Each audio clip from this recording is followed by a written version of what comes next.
Question 2 in 2013 probability. The final question 1 probability. A random variable x follows a normal distribution with mean 60, standard deviation 5.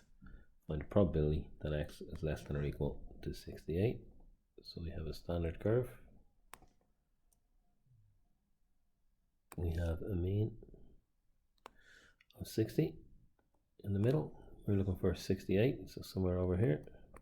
So we're looking for less than. You can see the arrow is pointing to the left, so we're going this direction. We're looking for the area in here. So we just have to get a z-score for this variable and look it up. So my z-score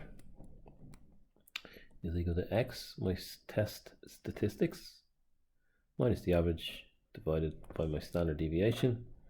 So in this case, we're testing 68 versus an average of 60, giving us a positive number on top because we're to the right here. It would be a negative number if we were testing something in here. 68 minus 60 divided by standard deviation of 5. So we get 8 over 5, which is equal to 1.6 standard deviations in here. This is 1.6. And if we look 1.6 up as a z-score, the z-score will be 0.9452. 9452. So that means there's like 5 and a bit percent in the tail here, and there's 94.52% to the left. So that's the answer here. Second part, find the probability that it's between two variables, so between 52 and 68, which we have the 68 from before. So my 52 is going to be to the left of my 60. 52, and I have my 68, and actually they're both equidistant away, aren't they? So I've got a little bit of a symmetry going on here.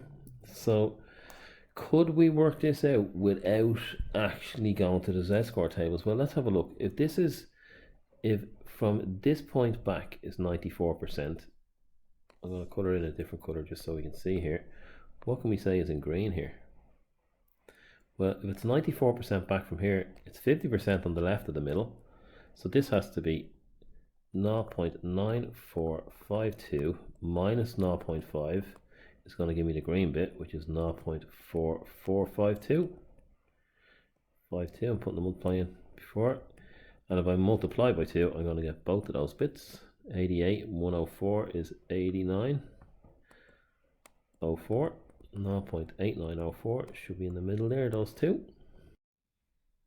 Then the heights of a certain type of plant when ready to harvest are known to be normally distributed with a mean of mu. A company tests the effects of 3 different growth hormones. The 3 hormones were used on a different large sample of the crop. After applying each hormone, it was found that the heights of the plants in the samples were still normally distributed. The diagrams A, B, and C on the next page, okay, not ideal, but look, information on 2 different pages in an exam, you got to flip between the 2, show the expected distribution of the heights of the plants at harvest time without the use of hormones. The effect on plant growth of each of the hormones is described on the next page. Sketch on each diagram a new distribution to show the effect of the hormone. Okay, let's have a look and see what we're given here. Hormone A. The effect of the hormone was to increase the height of all the plants. So if we're going to increase the height of all the plants, it's just the average height. If we increase the height of all the plants, the average is going to move. So move it up to here. And the height of my curve is going to be just shifted. And my curve is just going to be shifted one to the right. So I can start it here, up, and finish it over here. That will be the height all being moved up. Second one, the effect of hormone B was to reduce the number of really small plants. So in here, this is getting reduced, really small ones, and the number of really tall ones. So these areas are getting reduced, which means there's going to be more in the middle, and the mean was unchanged. See that it's condensing here. If the mean is unchanged, the height of the curve is going to be exactly sorry, it's going to be slightly taller, and we're going to have squashed more of them in here. So there's more starting here.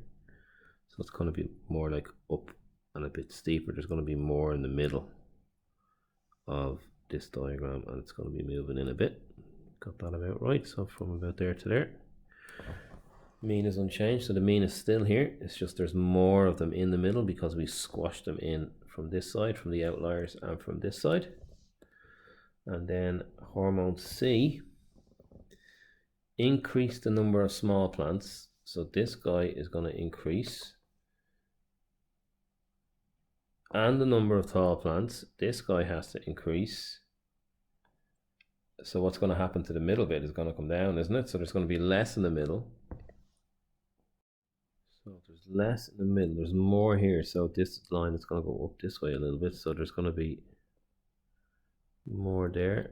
Let me have another go at that. I'm going to say there's less in the middle here and more out there. So kind of like that. Like that. Looks about right to me. And that was the end of that.